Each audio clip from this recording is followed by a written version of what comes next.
I wish that was the case where it's expected for women to be automatically, or it's easy for us to be in leadership roles, but sometimes it's still a challenge. So we still need to work hard, sometimes harder, just to be able to prove ourselves. Rachel Soriano, great to get you on the podcast. I'm very happy to be here, David. Thanks for having me. No, you're very welcome. You're the second trainer I've had on, and you've worked for a number of real estate companies as a trainer, so there's lots to get into, but maybe you could introduce yourself first. Sure. My name is Rachel Soriano. I'm the Director for Training and Development for Novvi Properties. Cool. Let's go back. Let's have a quick look at your background. You were 15 years at Emirates. Yes. Tell me about that. So that's actually the reason why I moved to Dubai, because I was going to work for Emirates. So I started as a cabin crew and then worked my way up as a purser. Also part of the training and development department, training cabin crew or people how to become cabin crew. So that was my journey with Emirates for 15 years. Great. You skipped over quite a bit there, didn't you? Because you said I went in as cabin crew and then I upgraded to purser. But there's a lot of steps between the two. Definitely. So there's a lot of different steps. So from working in economy to business class to being cabin supervisor and then to being a purser. Yeah. And how many years did that take? It took me maybe 5 years, 6 years to get really to a good. purser role. Yes, it's very quick compared to some people, but I worked really hard for that. And probably also the right timing for me. Being a trainer also really helped because it gave me the skills and a bit of an advantage maybe. So Yeah. No, exactly, because the skills that you gained from that, you've been able to implement them in real estate training, and we'll get into that. But let's just talk about Emirates. You must have really enjoyed that, traveling around the world as a young person. And I really enjoyed my job, both traveling and training. So obviously with Emirates as a flight attendant, as a cabin crew, you get to travel to different parts of the world. Really enjoyed that. I've seen so many cities, I can't even count them anymore. But at the same time, meeting people, I loved engaging with them, passengers, cabin crew, learning more about the culture, learning more about their language. Everything is just, so much fun. Yeah. But it's a tough job as well, isn't it? I mean, I look at some of the, because we all travel a lot. Well, most people in Dubai travel and they use Emirates Airline. And you look at the cabin crew sometimes and they're mainly very good, but sometimes they look shattered. It's very tough. Yeah, it's very hard for the body because we don't have hours. Sometimes we wake up in the middle of the night because we have to go to work. I used to drive to work as well. So going to work and then coming back with zero sleep is very, very hard on the body. Sometimes I would be in a layover. I'd wake up in the middle of the night and I don't know where I am. Yeah. I was like, where am I today? It was tough. That part I don't really miss. Yeah. But everything else about my previous role, I really, really enjoyed. Yeah, but you clearly did very well there, and that's what really led you to real estate, I guess. It was useful doing that. What made you actually think I want to go into real estate? I didn't really make that decision. It was a decision that was made for me during COVID, actually. So obviously during COVID, aviation industry really took a massive hit, and so many people were laid off because there were no flights. They were not hiring any people. In fact, they were letting people go, and I was one of the people that were let go. Okay. Mm-hmm. Yeah. Yes, but you'll look back and that's not a bad thing, is it, I suppose? It's not because, yes, it opened a lot of doors for me after, especially with my training background. So after that happened, when that happened, I didn't even have a LinkedIn account at that point. I had to create one. I'm looking forward to getting into LinkedIn because you've got a big following on that. Yes. So I've had to create one. And then 2 weeks later, one of the biggest real estate companies in Dubai messaged me because they needed a trainer. So that's how I got into real estate. And that company being Better Homes? Yes. Yeah. But did you start, I thought you started as a real estate agent at Better Homes. Yes. So when they called me, they said, would you be interested to work as a broker first? And then we'll move you into training after some time. They wanted me to get an experience of being a broker. So at that time, I really had to think about it. Being a broker, maybe working on commission, wasn't in my bingo card for 2020. So I had to think about it and really assess. But after a while, I thought, you know what? I can only learn from this experience. And I'm so glad I did, because it really helped me now as a trainer. So now I know what new brokers go through when they're starting in the industry. And when I train them, it's based on my own experiences sometimes. So it's not just theory, but, a lot of like practical tips I could give them, stuff that I learned when I was a broker myself. 100%. I think, I did have James Glass on the podcast, and he's an exception. And I think you know him. He's a very good trainer. And there are exceptions. But generally speaking, yeah, I think it's much better to be a broker first. And we were discussing earlier, and you closed deals. You made a success of that. But I think it was just 6 months before you went into the training. Yes, Is that right? yes. But the highs and lows, everything that goes with being a broker, the challenges, the frustration, all of that becomes really helpful training new brokers as well, and letting them know that once you get through that, you just need to be persistent. You just need to trust the process. At the same time, when they know that you've gone through that same experience, you come across as more reliable, more credible. Those experiences as a broker really helped me a lot, and I'm glad I did that. Yeah. So after 6 months, you went into training. Yes. How did that go? Did you need to do, because you'd already got a training background from Emirates, how did it work out at Better Homes? So I obviously had a lot of help with all of the senior brokers with Better Homes. They would come into my training and do a session, or sometimes, we would sit down and collaborate. As a trainer, it's really very important that we're like blank canvases, we have to work with subject matter experts to be able to deliver the content properly and effectively. So I think that was the advantage of working with Better Homes when I was starting my career in real estate, because they were very supportive. They knew my limitations at that time. They made sure that I was supported. Everything that I know, especially the foundations of real estate, I learned through them and everybody that supported me at that time. And they were really, really successful brokers as well. So there was a lot to learn, and I'm very thankful. Yeah, it's a great agency, and it's still got a lot of respect, and still certainly a top 5 agency, I would say, in Dubai. So it was a good place to start. How long were you at Better Homes before you moved there? I was there for a year and a half. Yeah, so in Dubai terms, that's quite a reasonable period of time. And where did you go to after that? So after Better Homes, I moved to Espace. Espace is also another great company to work for. It's very different culture compared to Better Homes. At Espace, the brokers are expected to work at an elite level. So it's very competitive, even within the company. So it's a lot of different skills and environment, lots of different people that have taught me, again, that helped me shape the training that I give out to my new brokers. Yeah. What made you feel like it was time for a move from Better Homes? Just maybe the opportunity to grow. With Better Homes, it's such a huge company. I was doing training after training, back-to-back trainings. With Espace, it gave me an opportunity to really sit down and coach and mentor and speak to my brokers and see where they're at. Help them in terms of like their struggles and their mindsets. So I really enjoyed that part of my job with Espace. So it was a good move. It was, I would say it was a good move. And then from Espace, you were there about a year, was it? A year and a half as well. Oh, yeah, okay, great. And then you moved on to where? Chestertons. Ah, right. Chestertons is a global brand, so they're very big in the UK. Yeah. So with Chestertons, my role is a bit more. So I was, doing the training. I was director for training and development, but I also was responsible for people and culture. So again, lots of opportunity for me to not just develop brokers, but to really shape the culture of the company.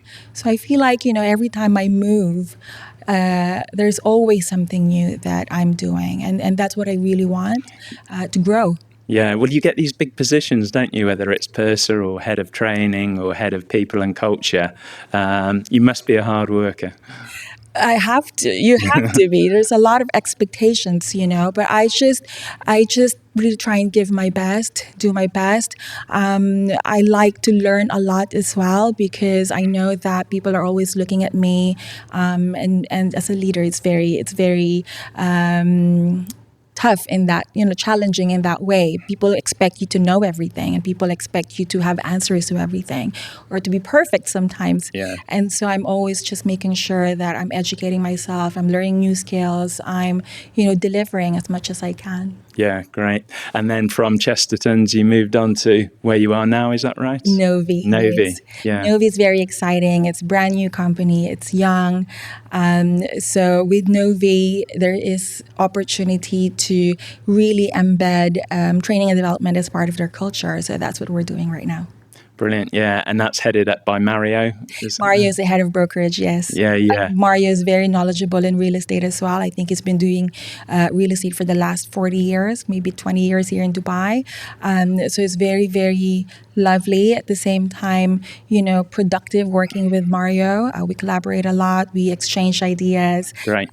So yeah, Yeah, and I think he worked in London before, didn't he? I think so. So yeah, he's got a lot of experience. I've seen him on one or two podcasts. He comes across really well. So yeah, I would imagine it's good to have him. And it is, like you say, it's quite a young company. How long? Do you know how long it's been going? Since 2023. Right. Yeah. And how many agents do you know roughly? Right now we have about 50 to 60 agents. So that's Yes. grown quickly, isn't it? Yes, it's very much growing. So we have off-plan and secondary commercial as well. So yeah. What are the main reasons for its growth, do you think, apart from being in these different sectors? Obviously, as a real estate company, you just want to be able to provide good service to your clients, and for a real estate company to be successful, we need those brokers. I think the growth also and the retention of our brokers is due to them being supported. We prioritize people, not just the brokers, but our clients as well. So both. I don't even know where's your office? In Al Quoz, Okay. next to Golden Diamond Park. So quite central, really. Yes. Yeah, that's good. Okay, let's get on to training. What's it like training real estate agents? I would imagine some of them are a bit tricky, aren't they? Well, I've been doing training for many years, yeah. so You've got the I'm experience. used to it. Yes, it's very, very similar to training cabin crew. They come, they're new to the industry. Sometimes they're even new to Dubai, so they come wide-eyed, very eager, very excited. They have no idea what's in store for them. But, my job is to really just make sure they're prepared, they're confident.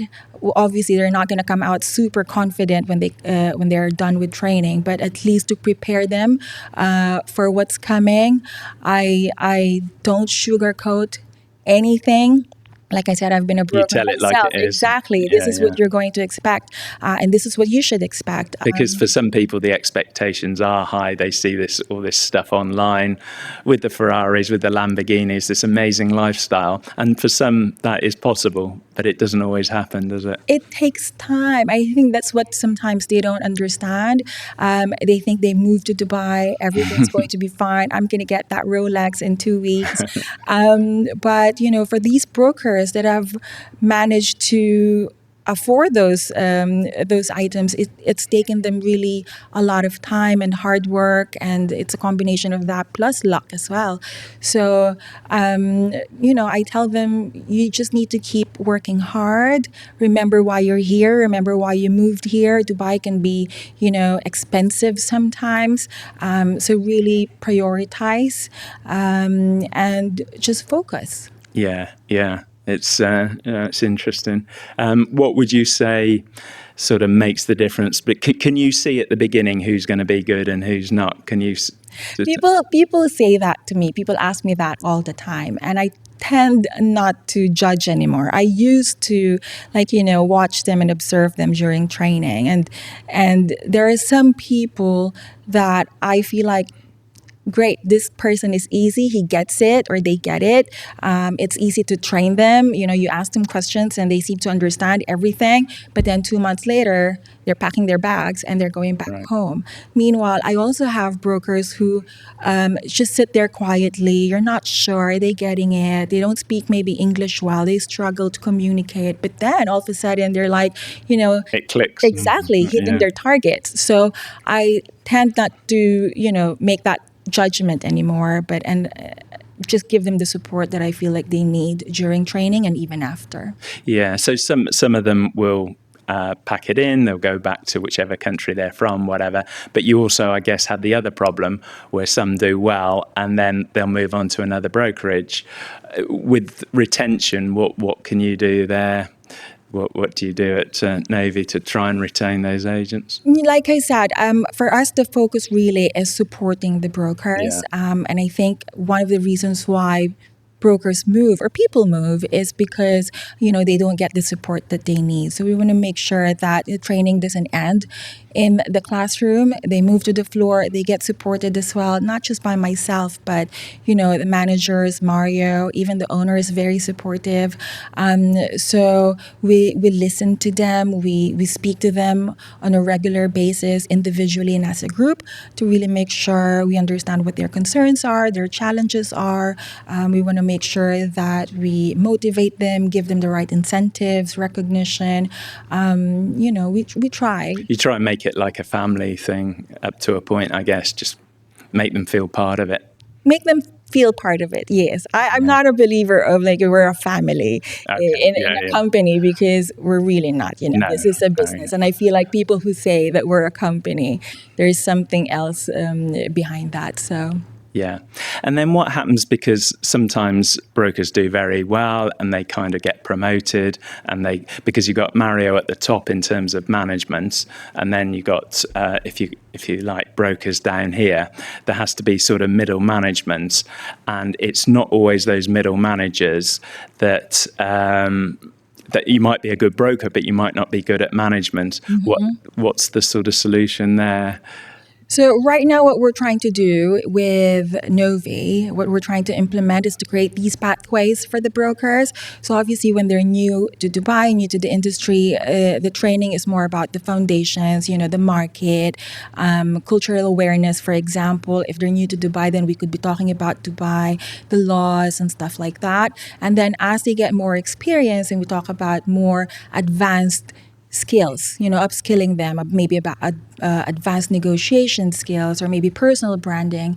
And then as they move on and they might start thinking of getting into more leadership positions, then we start giving them leadership courses as well. Yeah. So, we want to prepare them for the future. Because there's different types of training, isn't there? As you said then, you're starting with the newbies, or you've got the newbies, but then you've also got to train leaders and leadership stuff. And yeah, there's a lot to it. From your point of view, you've got to know a great deal, haven't you? Yes, and from being a broker to then being a leader or being a manager, there's a gap sometimes, right? Yeah. Because not every good salesperson can be an amazing manager or leader. So we really make sure that, we're equipping them, we're giving them the tools, we're training them.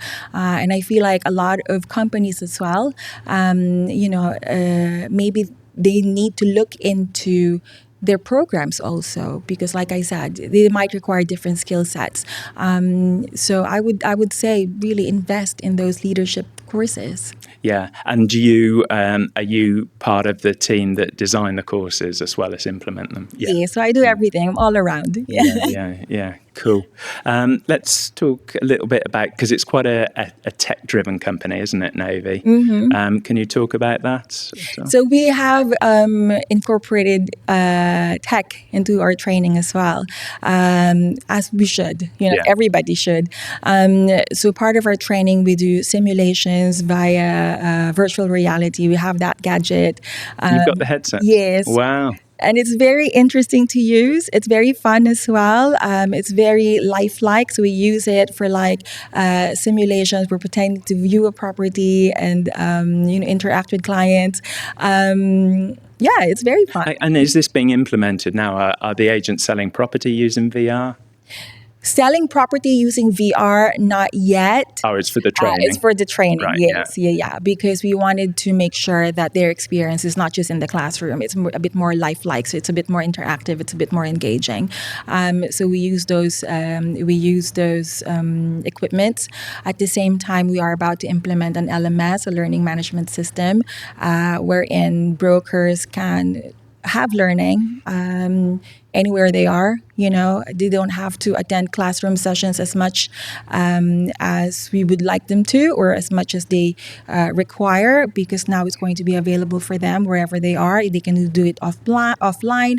It can even be, micro learning, because as brokers where they only get commission, nobody really has the time to sit through 2 hours of training Yeah, courses, yeah. right? Yeah, They'd yeah, rather be sure. on the floor making calls Yeah. and stuff. So I think these things are really going to help. And a lot of the learning does come from actually doing the job, doesn't it? Yes, I think it's a combination of the two. It's time in the classroom or time studying using the models, but you really learn when you go out there. exactly. And Exactly. so let's get on to LinkedIn, because you're quite active on that, aren't you? How does that work for you as a platform? I really enjoy posting on LinkedIn. So I talk about Your stuff's very leadership. good. Thank Yeah. you so much. I talk about leadership. I talk about real estate. I talk about training and development, culture, hoping that I can educate and inspire some people. And so far, I've had good engagement. I'm pleased with it. So. You have, because you get a lot of reactions, you get a lot of comments, and you've got a lot of followers. So how long has it taken you to build that up? How long have you been on? So I've been on LinkedIn since 2020, but I've only been active in posting maybe 2 years. Really? Yeah. So you build up to that level Yeah. quickly, haven't you? Yeah, and I think I just post content that people kind of resonate with. Yeah, and, yeah. and that's why they follow me and engage in my posts, I feel like. So. It's very good. And I think the last post you did was on International Women's Day. Yes. I mean, I'll play devil's advocate here. One argument sort of possibly against that is, I know it's very popular and the position of women is very important, but some people might argue that is that not a given now? If you look at Dubai, head of EXP Dubai, where I work, is Dunia Fadi, and there's a lot of women in prominent roles, including yourself. Do we need to still talk about it? I wish that was the case, wherein it's expected for women to be automatically, or it's easy for us to be in leadership roles. But sometimes it's still a challenge for some You of us, find or that? for most of us, yes. So we still need to work hard, sometimes harder, just to be able to prove ourselves. But I don't mind that, because I'm up for the challenge. Yeah. But And it does create awareness, doesn't it? And something like that. Yeah, and International Women's Day, obviously celebrating women, not just as leaders, but as women. Yeah. Which I'm happy to celebrate with the rest of the women, yes. Cool. The future, you've been in Dubai about 20 years now. 20 years, too Wow. long. But you still go back to the Philippines? I go home every year. Yes, Yeah, to yeah. see family, friends, but I don't see myself moving back anytime soon. Really? There's still a lot of things to do in Dubai. A lot of opportunities for me. Dubai is growing. I've seen it, obviously, from the last 20 years. I've seen it grow. What a change in 20 years. Exactly. Yeah. And even myself, I've grown with Dubai. And all the changes that Dubai has gone through, all the changes that I've gone through within myself as well. Well, looking at you must have been a child when you came over. If you've been here 20 years. Definitely I learned a lot of things within those 20 years, a lot of life skills and life lessons. So it's not always happy days. It's not always sunshine. No. There was some summers also. There were a lot of challenges, but you just go on with it. And I think living here with all of my family back home and here by myself has really made me a stronger person. And able to, overcome a lot of challenges. But, I enjoy it. And like I said, I don't see myself moving back anytime soon, although I miss my family so much. Yeah. Well, it's been a great career so far. Really enjoyed chatting to you today, Rachel. Where's the best way for people to contact you? Is it on And LinkedIn? LinkedIn, yes. Yeah, yeah. Okay, so just Rachel Soriano, search for that and they'll find you. Yes. Yeah, thanks very much for coming on the podcast. Thank I you really so much, appreciate David, it. and I really enjoyed it. Thanks for Cheers. having me.